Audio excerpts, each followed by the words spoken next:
फाफड़ा और फेफड़ा। जब फाफड़ा की चर्चा चल रही थी तो हमारे जो कथा की मुख्य यजमान है ना, माँ किरण माता जी, किरण माता जी, तो आपको सुनकर आश्चर्य लगेगा, आपने लगातार लेस्टर कथा में भी यजमान थे, हैं? सही यजमान, हाँ, सेवा में वहां भी थे, यहाँ भी कथा में यजमान। इससे ये निश्चित हो रहा, सिद्ध हो रहा कि मैया जो है खुद तो भक्ति में डूब रही हैं, आनंद में डूब रही, और हजारों लोगों को भी डुबो रही है।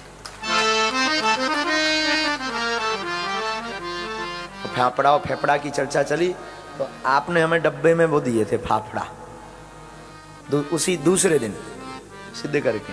तो वो फाफड़ा पा करके हमें ना लगा जैसे हम कोई छोटा बच्चा होता ना, वो फाफड़ा, हमने पूछा कि फाफड़ा कैसा होता है? तो कहा कि लंबा लंबा होता है। हाँ, अपने राम जी तो बहुत, हमारे यहाँ बुंदेलखंडी है तो कड़ी चलती है, हमारे यहाँ चावल दाल कड़ी रोटी, बस ये वहाँ का बहुत। बरा ये आप लोग नहीं जानते हो, बरा बगजा, लेकिन गुजराती स्वाद अलग है सब भारतीय ही। पर मैया ने जैसे ही सुना तो तुरंत फाफड़ा बनाए, वो डब्बे में हमको शालिग्राम दिए। छोटा भाई जो हमारा है उसने कहा कि गुरुजी ये फाफड़ा आए हैं सेवा में, किसी ने हमें बताया यही फाफड़ा है, तो जाके तो खाए हमने, रात को भी फिर फाफड़ा खाए। एक चोरी भी बता दे, रुको अभी चोरी वो बता रहे, चोरी बता देनी चाहिए। चुपके से जब लेटे तो लेटे लेटे हम फाफड़ा खाते रहे कि आकर फाफड़ा कौन सी चीज है। 2 फाफड़ा हमने सिराने रख लिए, पहले भोजन कर लिया, फाफड़ा भी खा लिया, फिर मन नहीं माना तो जेब में डाल लिया। रात को जब सो गए तो फिर फाफड़ा खाए, थोड़ा नींद खुली बीच में, फाफड़ा खाए, पानी पिए, फिर सोए। तो मैया ने उसमें बढ़िया अच्छे से व्यवस्थित करके दिए थे। तो हमें मैया को ये भक्ति माता, इन दोनों को देख करके जो है भक्ति माता के तो घर पर रुके ही थे। पिछली बार दीपक जी आए हैं आज, हाँ पिछली बार रुके ही थे, लेकिन जो इस कथा की मुख्य यजमान है, इनमें भी जो भाव है ना, एकदम माँ जैसा भाव। जब ये कथा सुनते हैं हमें लगता है जैसे वो दुलार, वो जैसे ही हमारे मुंह से फाफड़ा निकला तुरंत व्यवस्था करना, सब करते हैं, 2 रूप में करते हैं। कोई शिष्य बन करके गुरु जी के लिए करता है, लेकिन इनका जो भाव लगा ना, जैसे एक माँ अपने बच्चे की पूरा ख्याल रखती ना, वैसे ही इन्होंने व्यवस्था की। एक बार इनके लिए जरूर जोरदार ताली बजाओ। कथा में सहयोग तो ठीक है, कथा सहयोग देना बड़ी बात नहीं है, कथा सुनना बहुत बड़ी बात है।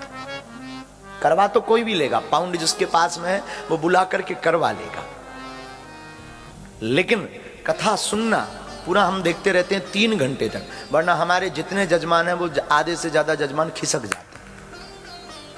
हाँ, खिसक लेते हैं, कथा हुई नहीं कि वो एकदम शुरू हुई, आरती भर हुई, वो जजमान को 17 काम रहते हैं। लेकिन हमें लंदन में एक सुख है यहाँ मिला कि जो कथा यजमान है पूरा टाइम, हमारी मैया पूरा टाइम बैठ करके, और हमने इनको मैया बोला है तो हमें मतलब भाव हमारा इतना लग रहा कि ये बिल्कुल सच में मैया जैसी। हाँ, उस दिन से हम तो फाफड़ा वाले विषय पर उन्होंने डब्बे में उसको वो बंद करके, एक प्लास्टिक का डब्बा था, वो जब गए वहां तो हमने पाए। हम तो देखो मिले नहीं मैया को पहले कभी, शायद पिछली कथा में भी नहीं मिले, मिल नहीं पाए, व्यस्तता रही हमारी, व्यस्तता, लेकिन भाव बता देता है, स्वाद बता देता, भोजन का स्वाद बता देता है कि ये उसने कहां से बनाया है। होटल के खाने में रंग तो बहुत अच्छा होता है लेकिन भाव नहीं होता। माँ की रोटी जली जरूर होती है, काली जरूर होती है माँ की रोटी, पर उसमें भाव बहुत भरा होता है, ममता बहुत होती है। ये हम आपको सिर्फ इसीलिए बता रहे हैं कि जब एक साधारण हम आप मानव हैं और भाव पूर्वक कोई बनाए तो व्यक्ति तृप्त हो जाता है। वो तो ईश्वर है, तुम उनको भाव पूर्वक भजोगे तो वो जरूर तृप्त होकर प्रकट हो जाएगा।